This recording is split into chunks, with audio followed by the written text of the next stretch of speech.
Hello प्यारे बच्चों, आशा करती हूँ आप सब सुरक्षित हैं, स्वस्थ हैं। ये है आज आपकी गणित की कार्यपत्रक संख्या 4। तो आज हम सब बच्चे सबसे पहले आप अपना नाम लिखेंगे, अपना कक्षा अध्यापक का नाम लिखेंगे और साथ ही साथ अपना रोल नंबर और स्टूडेंट आईडी ज़रूर लिखेंगे। अब देखिए बेटा, आंकड़ों का दंड आलेख पर निरूपण। तो दंड आलेख क्या होता है और किस तरह से हम आंकड़ों को दंड आलेख पर निरूपित यानी कि दर्शा सकते हैं। तो देखिए, ये देखिए कक्षा 7 के कक्षा अध्यापक हैं जो श्री आर के जैन जी ने सप्ताह में प्रत्येक दिन कार्यपत्रक भेजने वाले विद्यार्थियों के निम्न आंकड़े प्राप्त किए। सोमवार को, मंगलवार को, बुधवार को, गुरुवार को, शुक्रवार को और शनिवार को जितने बच्चों ने अपनी वर्कशीट यानी कि कार्यपत्रक करके भेजा, उन्होंने यहाँ आंकड़े लिखे। अब वो उसे दंड आलेख पर निरूपित यानी कि प्रदर्शित करना चाहते हैं। तो देखिए, सबसे पहले दंड आलेख को बनाने के चरण क्या हैं। सबसे पहले उन्होंने आंकड़े इकट्ठे किए। आंकड़ों के बाद आप एक्स और वाई अक्ष बनाएंगे। एक्स अक्ष पर हम यहाँ पर जो बदलने वाली चीज़ होती है बेटा, याद रखिए, जो एक्स अक्ष पे है वो है सिर्फ नाम, और जो बदलती हैं, जिनकी संख्या बदल रही है, जो पैमाना जो हमारा बदल रहा है, जो डिजिट्स हमने कलेक्ट किए हैं वो वाई अक्ष पर होती है, वाई एक्सिस पर होती हैं। और फिर हम दंड खींचेंगे। और देखिए इसको नीचे किस तरह बनाया गया है। अब ये देखिए, ये हमारा दंड आलेख है और इस दंड आलेख में बेटा ये है आपकी वाई अक्ष यानी कि वाई एक्सिस, और ये है हमारा एक्स एक्सिस यानी कि एक्स अक्ष। और जहाँ ये मिलते हैं, इसको ये ज़ीरो से रिप्रेजेंट करते हैं। ज़ीरो से हम शुरू करते हैं, जो कि क्या है, इसका मूल बिंदु, जहाँ से हम शुरू करते हैं। हम कोई भी चीज़ ज़ीरो से शुरू करते हैं ना। अब ये देखिए, यहाँ पर हमारे जो संख्याएं थी, बच्चों की जो संख्या थी, वो अब हमने यहाँ पे कैसे, यहाँ पर हमने ये 1 सेंटीमीटर होता है, ये 1 सेंटीमीटर हमने 10 विद्यार्थियों के बराबर लिया है वाई अक्ष पर। अब यहाँ पर 0, 10, 20, 30, 40, 50, 60 इस तरह से हमने अपने यहाँ पर पहले संख्याएं, क्योंकि हमने देखा कि अधिकतम मान कितना है। देखिए, अधिकतम मान है यहाँ पर 48 यानी कि 48। तो 48 यहाँ पर है। हमने यहाँ पर 50, 60, 70 इस तरह से ऊपर तक कर दिया। अगर हम 50 तक भी लिखेंगे तो हमारा 48 का मान उसमें पूरा हो जाता है, उसमें समा जाता है। अब देखिए बेटा, यहाँ पर हमारा जो बार है, आपको ये हल्का सा पीछे बेटे ये दिखाई दे रहा है, ये बॉक्सेस जो बने हुए हैं, लेकिन फ़ोटो लेने की वजह से क्या होता है कि वो बॉक्सेस क्लियर दिखाई नहीं दे रहे हैं। जो ये एक वर्ग बनता है, ये 1 सेंटीमीटर का होता है। 1 सेंटीमीटर स्क्वायर इसका एरिया, मतलब 1 सेंटीमीटर इस तरफ और 1 सेंटीमीटर उसकी भुजा है। दोनों उसकी चारों भुजाएँ ही 1-1 सेंटीमीटर की है, क्योंकि वो वर्ग है। और देखिए, यहाँ पर हमें जो यहाँ पर इसकी हमें वैल्यूज़ दी गई थी, जो हमें मान दिए गए हैं, तो यहाँ पर अगर हम वो मान लिख दें तो ये देखिए, ये है हमारे लिए आसानी हो जाएगी। 34 सोमवार को, यहाँ पे 28, ये 45, ये 48 और ये है हमारा 39, और इस तरह से हमारा अगले दिन है 35। तो हम जब इसको अगर बेटा देखते हैं एक नज़र में, तो हमें पहले ही पता चल जाता है इन आंकड़ों से कि देखिए सबसे अधिक किस दिन है। तो सबसे बड़ा आयत जो होगा, ये सबसे 48 जो है, ये सबसे अधिक है। तो सबसे अधिक है हमारा वीरवार यानी कि गुरुवार को। नीचे हमने दिन लिए और इधर हमने विद्यार्थियों की संख्या ली। और सबसे कम किस दिन है, मंगलवार को। बिल्कुल सही, मंगलवार को हमारा सबसे कम बच्चों ने कार्यपत्रक अपना पूरा करके भेजा।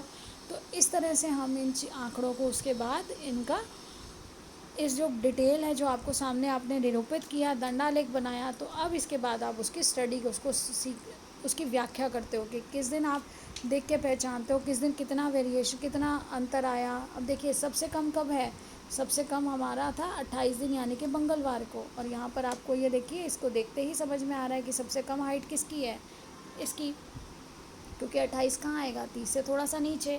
अब देखिए, आपको ज़्यादा अच्छा नीचे समझ आएगा, क्योंकि जो ये बार ग्राफ है ये थोड़ा सा दिखाई दे रहा है। तो पहला प्रश्न है, निम्नलिखित आंकड़े किसी कक्षा के 6 विद्यार्थी द्वारा 50 में से प्राप्त किए गए कुल अंकों को दर्शाते हैं। तो हमें ये जो आज के प्रश्न करने हैं, वो मैं अब आपको थोड़ा स्पीड कम करके आराम से समझा रही हूँ, ध्यान से देखिए। अब देखिए, यहाँ पर क्या है, यहाँ पर आपको 50 में से अंक दिए गए हैं 6 बच्चों के। ये ABCD इनके नाम हैं, ABCDEF। अब इन्होंने नंबर कितने लिए, इन्होंने नंबर लिए 25, 36, 42, 29, 39, 45, इन्होंने नंबर प्राप्त किए हैं। तो हमने अगर इनका दंड आलेख बनाना है, तो बेटा दंड आलेख कैसे बनेगा, ये देखिए।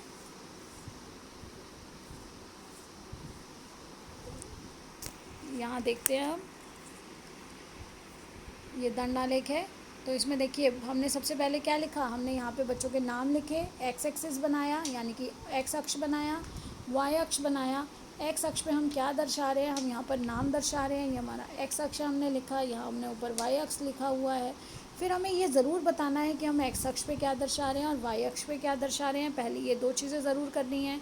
उसके साथ साथ फिर आपको तीसरी चीज़ याद रखनी है, वो है आपका स्केल। आपने क्या स्केल यूज़ किया है, यानी कि 1 सेंटीमीटर बराबर है 10 अंक के।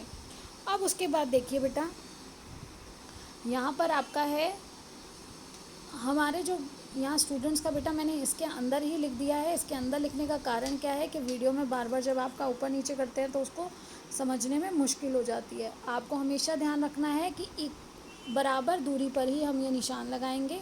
तो सबसे अधिक मान था हमारे पास 45, तो हमें 50 तक ही, 50 सबसे बड़ा मान है। सबसे ज़्यादा नंबर कितने आ सकते हैं, 50 में से 50।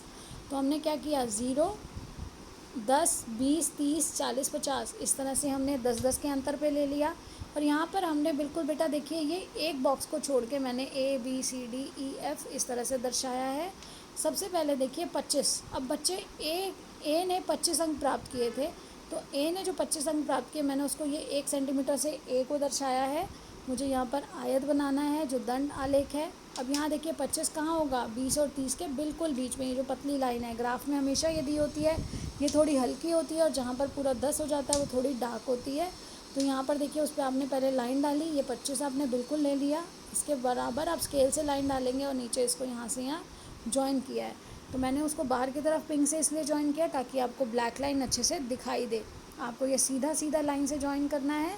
अब देखिए बी ने कितने अंक प्राप्त किए, बी ने 36 अंक यानी कि 36 मार्क्स लिए। तो देखिए 35 तो यहाँ पर है बेटा इन दोनों के बीच में, उससे एक स्टेप आगे ये आप देखिए 36। तो बी ने कितने किए, पहले आप यहाँ पर करेंगे स्केल से बिल्कुल सीधी लाइन यहाँ पर 36 पे डाल देंगे। उस लाइन पर डालने के बाद फिर आप उसको नीचे से दोनों तरफ यहाँ और यहाँ से मिला देंगे। अब देखिए इसी तरह से अगला था, सी ने कितने अंक प्राप्त किए, सी ने अंक प्राप्त किए 42।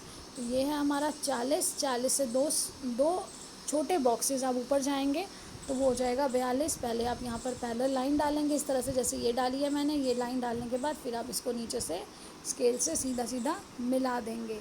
इसी तरह से आप 29, 30 से एक नीचे, ये 30 की लाइन है, 30 से एक स्टेप नीचे है, देखिए 29 अंक प्राप्त किए डी ने। फिर ई ने कितने प्राप्त किए, 39, 40 से एक स्टेप कम, एक कम है 40, तो ये 40 की लाइन जा रही है। ये 40 से एक स्टेप नीचे आपने ये इसको पैरेलल लाइन डाली, इसके बराबर समानांतर लाइन डालकर आप नीचे इसको मिला देंगे। फिर है 45, तो 45 कितना है, 40 और 50 के बिल्कुल बीच में, तो ये है हमारा 45। और 45 सबसे पहले आप देखेंगे F के ऊपर आपका यहाँ पर 45 आ रहा है। पहले आपने F वाले बॉक्स पे ऊपर यहाँ निशान लगाया जहाँ पर आपने ABCDF दिखाया है, और फिर उसके बाद आपने इस पॉइंट को और इस पॉइंट को नीचे यहाँ पर जोड़ दिया। तो इस तरह से आपका दंडालेख तैयार हो जाता है। ये आपका दंडालेख है। तो देखिए ग्राफ पेपर पे कैसे आप छोटे छोटे एक पॉइंट को भी आसानी से दर्शा सकते हैं। अब है दूसरा प्रश्न। तो बेटा दूसरा प्रश्न क्या है, दूसरा है 6ठी और 7वीं कक्षा के 200 विद्यार्थियों ने उनके मनपसंद रंग का नाम बताने के लिए कहा गया। उनको क्यों कहा गया, ताकि ये निर्णय लिया जा सके कि उनके स्कूल की बिल्डिंग यानी कि भवन पे कौन सा रंग किया जाए। इसके परिणाम निम्नलिखित सारणी में दर्शाए गए हैं। इन आंकड़ों को एक दंड आलेख द्वारा निरूपित करना है। तो बेटा क्या हुआ कि आपको जैसे स्कूल में मान लो कह दिया 6ठी और 7वीं के बच्चों को कि आप बताइए स्कूल की बिल्डिंग में कौन सा कलर आप कराना चाहते हैं पूरी बिल्डिंग पे। तो अब क्या हुआ, 200 बच्चों में से 43 यानी कि 43 ने तो कहा लाल रंग कराना है, 55 ने कहा भूरा रंग कराना है, 19 ने कहा नहीं नीला कराना है, 49 ने कहा काला रंग कराना है, और गुलाबी किसने कहा, 34 बच्चों ने कह दिया गुलाबी कराना है। अब हमने क्या किया, इसका एक दंडालेख बनाना है हमने। तो अब देखिए दंडालेख में निरूपित करेंगे तो कैसे होगा। देखिए जैसे मैंने पहले आपको बताया था कि आप सबसे पहले क्या करेंगे, अपना एक्स एक्सिस बनाएंगे, वाई एक्सिस बनाएंगे, और यहाँ पर एक चीज़ और लिखेंगे, ये क्या है हमारे सारे रंग। और यहाँ पर आप क्या लिखेंगे, ये क्या है, ये छात्रों की संख्या है, छात्रों की संख्या जिन्होंने ये पसंद किया ये वाला रंग। तो ये छात्रों की संख्या यहाँ लिखिएगा। यहाँ ये वाई एक्सिस है, ये एक्स एक्सिस है, ये लिखा हुआ है पहले, और यहाँ पर ये स्केल लिखा हुआ है कि हम 1 सेंटीमीटर से 10 छात्र दर्शा रहे हैं। अब देखिए बेटा यहाँ पर हमने 10-10 का अंतर लिया है, 0, 10, 0, 10, 20, 30, 40, 50, 60 इस तरह से, क्योंकि हमारी 55 जो है सबसे बड़ी संख्या थी इसमें। अब हमने यहाँ रंगों के नाम लिए, जैसे हमने पहले दो दो बॉक्स छोड़े थे, एक बॉक्स छोड़ा, दूसरे को हमने लिया, फिर एक छोड़ा, फिर एक एक का गैप लिया, ताकि आसानी से अलग अलग सब दिखाई दें। जो हम दंड आलेख खींचे वो बहुत सुंदर दिखाई दें, क्लियर दिखाई दें, तो इसके लिए हमने उसको इक्वल डिस्टेंस भी ध्यान रखना है हमेशा। अब देखिए जो लाल रंग है, रेड कलर जो है, वो रेड कलर कितनों ने पसंद किया, तो यहाँ देखिए 40 के ऊपर आप छोटे वाले 3 बॉक्सेस गिनेंगे, यानी कि ऊपर ये 45 से 2 नीचे, तो 45 से 2 नीचे और नीचे से गिनेंगे तो 3 ऊपर, ये हो गया आपका 43। पहले आप यहाँ पर एक पैरेलल लाइन डालेंगे और इस लाइन को फिर इधर से और इधर से नीचे मिला देंगे स्केल से, तो ये आपका आ जाएगा 43। इसी तरह से ब्राउन कलर है, जो आपका भूरा रंग है, वो आपने देखा 55 कहाँ पर आएगा, 55 है हमारा 50 और 60 के बीच में। हमने ब्राउन जहाँ लिखा है वहाँ हमने ऊपर एक पैरेलल लाइन स्केल से पहले डाली, समानांतर लाइन यहाँ पर डालने के बाद हमने इस पॉइंट को इस पॉइंट के साथ नीचे यहाँ पर लाइन सीधी खींच के मिला दिया, तो एक आयत तैयार हो गया। तो ई से क्या आ गया 55। इसी तरह से आप फिर है बेटा ब्लू कलर, ब्लू यानी कि नीला रंग कितने बच्चों ने पसंद किया, तो वो पसंद किया 19 बच्चों ने, तो ये आपका 20 था। 20 से एक स्टेप नीचे आकर आपने यहाँ लाइन डाली स्केल से और उसको नीचे यहाँ पर मिला दिया, तो ये आपका आ गया नीले रंग के लिए। इसी तरह से 49, 50 से एक कम, आपने 50 के लाइन को सीधा यहाँ देखा और उसके बाद स्केल से उसे एक स्टेप नीचे आपने इसको यहाँ पे पहले लाइन डाल के फिर नीचे मिला दिया, तो ये आ गया 49 के लिए।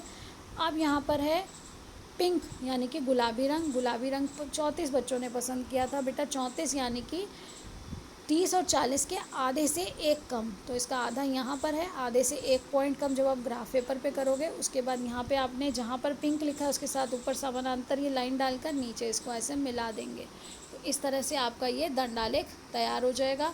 आपको हमेशा याद रखना है, आपको दोनों अक्ष लिखने हैं, एक्स अक्ष वाई अक्ष, आपको उसका स्केल लिखना है, आप क्या एक्स अक्ष पे दिखा रहे हैं, क्या वाई अक्ष पे दिखा रहे हैं, वो आपको ज़रूर बताना है। और सुंदर सुंदर बनाना है, इक्वल दूरी मतलब बेटा बराबर दूरी पर बनाना है, हमेशा दूरी का ध्यान रखना है, क्योंकि ये एक नंबर को दर्शा रहे हैं, वो नंबर बराबर आगे आगे चलेगा। इस तरह से यहाँ पर भी अगर आप बराबर दूरी दिखाएंगे तभी आप एक सुंदर दंडालेख बना पाएंगे और बहुत अच्छे से बना पाएंगे। लाइन खींचने के लिए स्केल का इस्तेमाल ज़रूर कीजिएगा। आशा करती हूँ आप अपना काम बहुत अच्छे से करके अपनी मैम के पास, सर के पास भेजेंगे। तो सीखते रहिए, मुस्कुराते रहिए, स्वस्थ रहिए और सुरक्षित रहिए। धन्यवाद।